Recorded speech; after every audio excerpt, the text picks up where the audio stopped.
Welcome back. With me right now from the Friends of the Village Club, we have Bob Hatch. Always good to see you. Well, good morning, Ken, and nice to be with you. Yes. It's been a while since you've been on. You came on over the years. You were with boards and committees and all kinds of things. Yes, I've been recycled. Yeah. Sort of. Well, this time around, the Friends of the Village, the meeting is coming up this Friday, and it's an interesting topic. The topic is going to be how to make the village more affordable, potential revenue sources. Well, I moved here in 2003, and the message that I got from the very beginning was assessments are too high.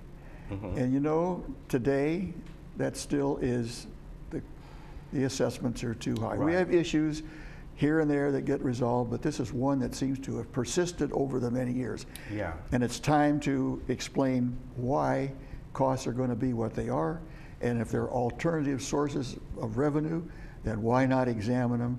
If they make sense, why not implement them? Right, and I know that over the years, other sources of income have been looked at, and many times they decided against it. I remember one of them years ago, let's put ads on the buses was one that was discussed at one time. Yes. You know, inside the buses, yes. Or getting bus shelters where local companies could put, you know, they put their poster ads on there and things like that.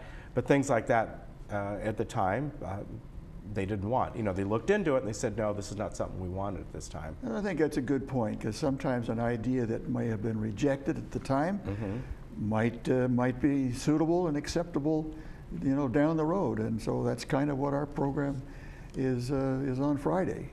The issues that we're going to bring up are not new. They've all been studied. One has been implemented, but not to the fullest extent. And now it's time to re-examine them and go through the same vetting process. Hopefully, some of them will be adopted. And we will be able to add some income to our assessments. Yeah, possibly. And you have some guest speakers. One of them is Betty Parker, who of course is the financial director here. She's going to talk about two things: the transfer fee, which, as we know, was there at one point, then it was taken away, and now it's came back a few years ago. And she's also going to talk about the shared cost concept, right? Yes, yes. I got to say something about Betty. She is an unbelievable resource. She's been here a long time. She's provided a lot of stability and knowledge. She's been through a lot of ups and downs, I would say, emotional ups and downs of the village, not financial. I mean, the financial stability has been there in a large part because of Betty's direction. Yeah, definitely. So she's going to talk about the history of the transfer fee and show exactly where that money has been going, how much money has been collected, and how it's being used, because I don't think people have any understanding as to the significance of that fee. Yes.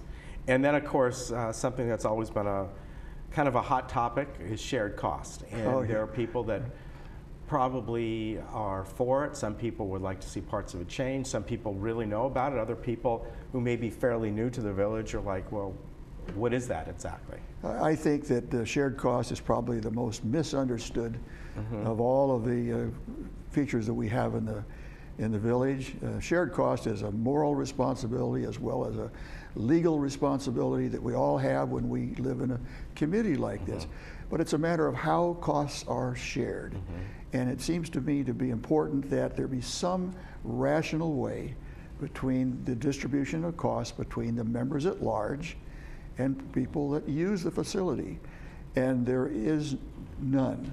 We made a step back, maybe 10 years ago to try to get some uniformity in how clubhouse rooms were charged. Made very minor progress, but some. But it's time to revisit that again. So I facetiously said that we've got 18,000 people living here. There are 18,000 definitions of what shared costs should be. So let's get some uniformity and some understanding. All right. Now, another topic of discussion, participation in manor sale broker fees, and this is done by Marty Lapata, who's going to present this. Right? Yes. Well, Marty has an unbelievable background. He's an entrepreneur, a creative person, He went to Russia years ago as an ambassador to educate the Soviet Union on business opportunities. He's run his own business in various things. Wow. But the most recent has been his interest in real estate investment, in apartment properties and property management. So he brings a lot of background in that and a lot of innovative ideas as to how we might share in the revenue that's generated here from manor sales.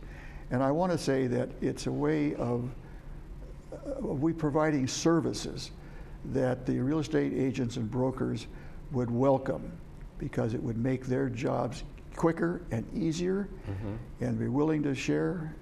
And I think from the village standpoint, we would get new residents who are better informed as to the community, what we have, and are more likely to adopt our lifestyle and our culture.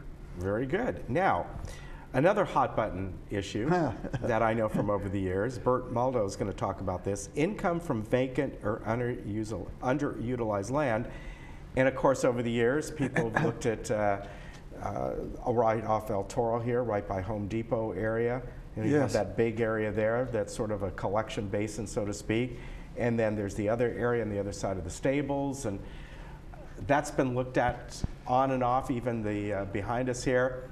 And again, it's along with the shared costs, those two are probably the most hot button issues when it comes to how do we change the revenue stream. Well, hot button issue, it certainly was. Years ago, I think it was probably back around 2009, 2010, the city, because the city depends upon revenue to maintain their services, and we're a major part of the city. So they were really after us to put some of our vacant property to a productive use. Productive use meaning that it would reduce property tax and sales tax and invite people to come and use the city facilities. We have 72 acres of land here that's outside our gates that is used by, some of it's vacant, some of it's used for GRF facilities, but it may have a higher and better use. And so the city was after us to gain entitlements so we could put this property to a commercial use if we chose.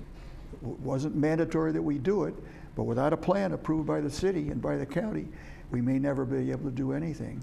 So that was the purpose, was to get a plan that we could get the community to accept, implement it whenever. It was never intended to be done immediately. And even though the intention of the community at the time was to keep everything vacant, it didn't mean that the next generation of residents here might want to use that property for some income producing use. So we're introducing the idea today again. And Bert Muldo, as a third board member, is engineer by background. He's very involved in environmental issues and efficiency issues, and long-range planning is one of his big issues. So he brings a lot of experience and talent to bear on this issue. So those are our presenters. We've got good people. Yes, you do. And proud of them. Definitely. And everybody's welcome. You don't need to be a part of the club. Everybody is welcome. Come, bring your friends. Even outside people can come in. Just have to clear them through the gates. Yes, you do. We know that. We got the information on the screen coming up. It is this Friday, so a couple days from now. 2 o'clock, as you can see, Performing Arts Center in room 1. And I think this is going to be a really good meeting. In fact, it could get kind of contentious there for a little bit. But the whole point is, you want to hear ideas. You want to hear other people's opinions. And from there, it may give people sort of an idea of what the possibilities are there.